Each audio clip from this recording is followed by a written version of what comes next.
আরে কাকি এত রাতে কি বানাচ্ছ? আরে দেখ না, এই যে একটু দুধ পুলি বানালাম।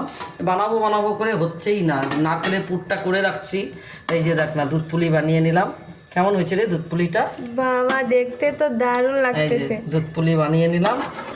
এবার পায়েস পিঠা অনেক হয়েছে, দুধ পুলিটাই কম বানানো হয়েছে, তাই দুধ পুলিটা করে নিলাম। আর কটা চিতল, এই যে দেখ, যেহেতু সুগার বেশি, মিষ্টি পাটিজোড়া খেতে পারবো না, পুর এখনও আছে, পাটিজোড়াটা পরে বানাবো। এই চিতল বানিয়ে নিলাম। এই যে এখন লাস্ট একটাই দেখতে দারুণ লাগতেছে, খাইতে কেরম লাগবে পরে বলবো তোমাদেরকে, দেখেই মন ভরে গেল। এই একটাই লাস্ট হয়ে গেছে, সব এটাই লাস্ট। তো তো কেমন লাগলো বন্ধুরা? দেখো তো আমার দুধ পুলি এই বানালাম, এই চিতল।